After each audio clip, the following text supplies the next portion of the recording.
HIV AIDS اہم معلومات جان کر آپ بھی اس موذی بیماری سے بچ سکتے ہیں۔ ایڈز ایک مہلک مرض ہے۔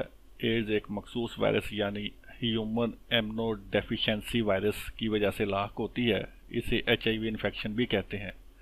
2007 میں WHO کے کمپیوٹروں کے اعداد و شمار کے مطابق پاکستان میں 70,000 سے 90,000 کے درمیان ایڈز کے مریض تھے، جو کہ دن بدن بڑھتی جا رہی ہے، جبکہ اسی سال کی ایک محتاط اعداد و شمار کے مطابق دنیا میں 30 سے 50 ملین مریض HIV سے متاثر ہو چکے ہیں، جن میں سے 3 ملین بچے اور 30 ملین عورتیں شامل ہیں۔ ایڈز کی علامات: ابتدا میں مریض انتہائی سستی اور بے چینی کا شکار ہو جاتا ہے۔ HIV کی انفیکشن کے مریض کو پتلے پخانے دن میں 3 مرتبہ سے زیادہ یا مسلسل وقفوں سے آتے رہتے ہیں۔ HIV نظام تنفس کو بھی متاثر کرتی ہے۔ مسلسل کھانسی اور اس کے ساتھ سینے میں درد اور سانس کی تنگی بھی ہو جاتی ہے۔ جسم کے تمام لمف نوڈز سوج جاتے ہیں اور ان کا سائز تقریباً 1.5 سینٹی میٹر تک ہو جاتا ہے۔ یہ سوزش، درد اور بخار کا باعث بنتی ہے۔ بخار میں مریض کے جسم کا درجہ حرارت 100.2 فارن سینٹی گریڈ سے بھی زیادہ ہو سکتا ہے، لیکن ابتدائی ایام میں ٹمپریچر قدرے کم ہوتا ہے۔ اس کے ساتھ جسم میں دردیں، پین بھی ہونے لگتی ہیں۔ HIV سے وائرس، بیکٹیریل اور فنگل انفیکشن جیسے جلدی امراض بھی لاحق ہو جاتے ہیں۔ HIV کی نشانیاں ظاہر ہونے والے مریض میں اکثر مسلسل یا شدید اور اچانک بڑھ جانے والی سر درد ہوتا ہے، اور اس سر درد میں عام دوائیں غیر مؤثر ثابت ہو جاتی ہیں۔ ایڈز میں خاص طور پر جسم کی قوت مدافعت بالکل کم ہو جاتی ہے اور کئی طرح کے امراض مریض کو لاحق ہو جاتے ہیں۔ ایڈز کی تشخیص: لیبارٹری ٹیسٹ۔ HIV انفیکشن کی اینٹی باڈی ملنے کی اہمیت اس کے ابتدائی اسکریننگ ٹیسٹوں اور پھر کنفرمیٹری ٹیسٹوں پر ہے۔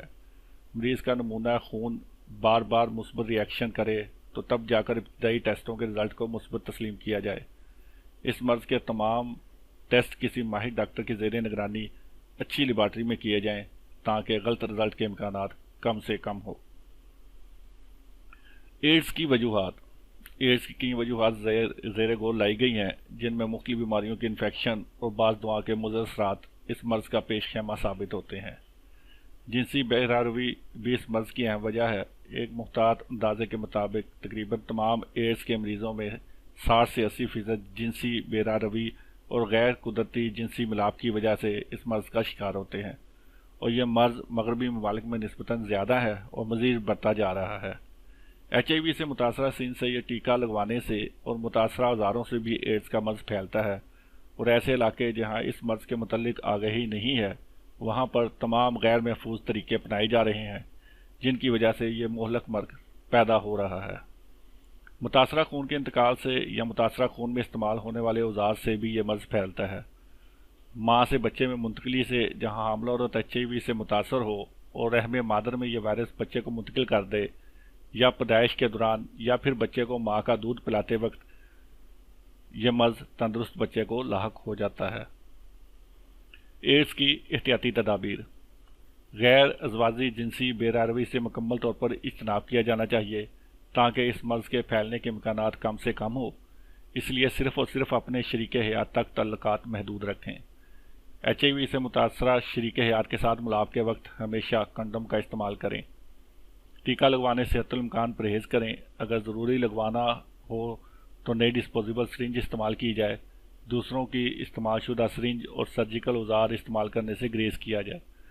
کان، ناک چھدوانے اور دانتوں کی سرجری وغیرہ میں بھی بڑی احتیاط کی ضرورت ہوتی ہے، کیونکہ ان کے اوزار جراثیم سے پاک نہیں ہوتے۔ اس لیے اسٹرلائز اوزار کے استعمال کو یقینی بنانے کے بعد یہ کام سر انجام دیے جائیں تاکہ کسی مہلک مرض کے پھیلنے کے مواقع پیدا نہ ہو سکیں۔ جسم پر نقش و نگار یعنی ٹیٹوز بنوانے سے اجتناب کریں اور پیشہ ور خون فروشوں سے خون نہ لیں۔ ان تمام احتیاطوں پر عمل پیرا ہو کر ہم اس مہلک مرض سے کافی حد تک محفوظ رہ سکتے ہیں۔ ناظرین، اس معلومات کو آگے بھی پھیلائیں تاکہ لوگ اس موذی مرض سے بچ سکیں۔ اللہ حافظ۔